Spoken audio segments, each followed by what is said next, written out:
അപ്പൻ എന്ന സിനിമയ്ക്ക് ശേഷം കെ.ബി. മജു സംവിധാനം ചെയ്തിട്ടുള്ള ഏറ്റവും പുതിയ ചിത്രമാണ് പെരുമാനി. പ്രധാന വേഷങ്ങൾ കൈകാര്യം ചെയ്തിരിക്കുന്നത് വിനയ് ഫോർട്ട്, സണ്ണി വെയിൻ, ലുക്മാൻ അവറാൻ, ദീപ തോമസ്, രാധിക രാധാകൃഷ്ണൻ, നവാസ് വള്ളിക്കുന്ന് തുടങ്ങിയവരാണ്. സിനിമയുടെ ഒരു പ്ലോട്ടിനെ പറ്റി പറയുകയാണെന്നുണ്ടെങ്കിൽ ഒരു ഫിക്ഷണൽ പ്ലേസ് ആണ് പെരുമാനി. വർഷങ്ങൾക്ക് മുമ്പ് പെരുമാനി എന്ന് പറഞ്ഞ സ്ഥലത്ത് കുറേയധികം പ്രശ്നങ്ങൾ ഉണ്ടാവുന്നുണ്ട്. ആളുകൾക്ക് കൺട്രോൾ ചെയ്യാൻ പറ്റുന്നതിൽ അപ്പുറമായിട്ടുള്ള ഈ ഒരു പ്രശ്നം പരിഹരിക്കാൻ വരുന്നത് ഒരു തങ്ങളാണ്. വളരെ പവർഫുൾ ആയിട്ടുള്ള തങ്ങൾ ആ പ്രശ്നങ്ങൾ പരിഹരിക്കുന്നു. പെരുമാനി എന്ന് പറഞ്ഞ ദേശത്തിന് ഇനി ഒരു തരത്തിലും പ്രശ്നങ്ങൾ ഉണ്ടാവില്ല എന്ന് പറഞ്ഞുകൊണ്ട് തങ്ങൾ യാത്രയാവുകയാണ്.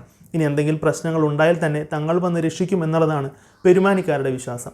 അങ്ങനെ ഇരിക്കെ ഇന്നത്തെ ഒരു കാലഘട്ടം എന്ന് വേണമെങ്കിൽ പറയാം. കാരണം ഈ ഒരു സിനിമയിൽ സ്ഥലമോ കാലമോ ദേശമോ അങ്ങനെ ഒന്നും പറയുന്നില്ല. അതുകൊണ്ടാണ് ഫിക്ഷണൽ എന്ന് ഞാൻ ആദ്യമേ പറഞ്ഞിട്ടുള്ളത്. ഇന്നത്തെ ഒരു കാലഘട്ടത്തിൽ വീണ്ടും ചെറിയൊരു പ്രശ്നം ഉണ്ടാവുന്നു. ആ ചെറിയൊരു പ്രശ്നം വലിയൊരു പ്രശ്നമായിട്ട് മാറുന്നു. ഈ പ്രശ്നം ഉണ്ടായതാണോ, ഈ പ്രശ്നം എങ്ങനെ പരിഹരിക്കപ്പെടും, ഇതിൻ്റെ അവസാനം എന്താണ് എന്നുള്ള ചോദ്യത്തിനുള്ള ഉത്തരമെല്ലാം തന്നെ കുറച്ച് സറ്റേറിക്കലായിട്ട് കുറച്ച് കോമഡിയും കാര്യങ്ങളൊക്കെ ഉൾക്കൊള്ളിച്ചുകൊണ്ടാണ് സിനിമ മുന്നോട്ട് പോകുന്നത്. എന്നെ സംബന്ധിച്ചിടത്തോളം ഈ ഒരു സിനിമ എനിക്ക് അത്രയ്ക്ക് അങ്ങോട്ട് വർക്കാവാത്തൊരു മൂവിയായിട്ടാണ് അനുഭവപ്പെട്ടിട്ടുണ്ടായിരുന്നത്. അതിന് പ്രധാന കാരണമെന്ന് പറയുന്നത് 2 മണിക്കൂർ നമ്മൾ സിനിമ കാണുമ്പോൾ നമ്മളെ പിടിച്ചിരുത്തുന്ന തരത്തിൽ, നമ്മൾ ചിരിപ്പിക്കുന്ന തരത്തിലുള്ള എന്തെങ്കിലും കാര്യങ്ങൾ, എസ്പെഷ്യലി എന്തെങ്കിലും ഒരു സീൻ നമ്മൾ ഹുക്ക് ചെയ്യിപ്പിക്കുന്നതായിട്ട് ഒന്നും തന്നെ തോന്നിയിട്ടുണ്ടായിരുന്നില്ല. തുടക്കം തൊട്ട് അവസാനം വരെ ഇങ്ങനെ കണ്ടിരുന്നു എന്നുള്ള രീതിയിലാണ് എനിക്ക് അനുഭവപ്പെട്ടിട്ടുണ്ടായിരുന്നത്. എങ്കിലും സിനിമയിൽ കുറച്ച് കാര്യങ്ങൾ പോസിറ്റീവായിട്ട് അനുഭവപ്പെട്ടിട്ടുണ്ടായിരുന്നു. അതെന്താണെന്നുള്ളത് പറയുകയാണെന്നുണ്ടെങ്കിൽ മേക്കിംഗ് സ്റ്റൈൽ കാര്യങ്ങൾ കുറച്ച് ഡിഫറൻ്റ് ആയിട്ട് അനുഭവപ്പെട്ടിട്ടുണ്ടായിരുന്നു. എസ്പെഷ്യലി പെരുമാനി എന്ന് പറഞ്ഞ ദേശത്തെ ആളുകളുടെ പ്രത്യേകത, അവിടെയുള്ള ജാതിയുടെ ഇമ്പോർട്ടൻസ് കാര്യങ്ങൾ, അവിടെയുള്ള ആളുകളുടെ പ്രത്യേകത, അവിടെയുള്ള വീടുകളുടെ പ്രത്യേകത, ദേശത്തിൻ്റെ പ്രത്യേകത, ഇതൊക്കെ ഭംഗിയായിട്ട് തന്നെ കാണിച്ചിട്ടുണ്ട്. അതിനാവശ്യമായിട്ടുള്ള രീതിയിലുള്ള സിനിമാറ്റോഗ്രാഫി കിടിലനായിട്ട് തന്നെ വർക്ക് ചെയ്തിട്ടുണ്ട്. എസ്പെഷ്യലി കുറേ വൈഡ് ആംഗിളിലൂടെ ആ ദേശത്ത് കാണിക്കുന്ന ഭംഗിയാണെന്നുണ്ടെങ്കിലും ആളുകളുടെ ചില എക്സ്പ്രഷൻസ് കാര്യങ്ങളൊക്കെ ക്ലോസപ്പിൽ കാണിച്ചിരിക്കുന്ന രീതികളും കാര്യങ്ങളൊക്കെ കൊള്ളാമെന്ന് തോന്നിയിരുന്നു. അതുപോലെ തന്നെ അവിടെയുള്ള വീടുകൾ, ഈ തങ്ങൾക്കുള്ള പ്രാധാന്യം എന്താണെന്നുള്ളതൊക്കെ പലരുടെയും വീടുകളിൽ ആമേനും കിണ്ടിയനൊക്കെ വരച്ചിട്ടുണ്ട്. കാരണം തങ്ങൾ സഞ്ചരിച്ചു കൊണ്ടിരുന്നത് ആമപ്പുറത്തും അദ്ദേഹം പ്രശ്നക്കാരനെ ഒരു പൂട്ടിയിട്ടിരിക്കുന്ന ഒരു കിണ്ടിയിലൊക്കെയാണ്. സോ അതിൻ്റെ ഇമ്പോർട്ടൻസ് ഒക്കെ എന്താണെന്നുള്ളത് സിനിമയിൽ വളരെ ഡീറ്റെയിൽ ആയിട്ട് തന്നെ സിനിമയിലൂടെ കാണിച്ചു പോകുന്നുണ്ട്. ഇനി പെർഫോമൻസിനെ പറ്റി പറയുകയാണെന്നുണ്ടെങ്കിൽ ഇതിൽ അഭിനയിച്ച എല്ലാവരും കിടിലനായിട്ടാണ് ചെയ്തിട്ടുള്ളത്. ഒരുപാട് ക്യാരക്ടേഴ്സ് സിനിമയിലോട്ട് വരുന്നുണ്ട്. അവരെ ഓരോ ക്യാരക്ടേഴ്സും വെൽ ഡിഫൈൻഡ് ആയിട്ടാണ് തോന്നിയിട്ടുണ്ടായിരുന്നത്. അതിൽ എസ്പെഷ്യലി നാസർ എന്ന് പറയുന്ന ഒരു ക്യാരക്ടർ വിനയ് ഫോർട്ടാണ് ചെയ്തിരിക്കുന്നത്.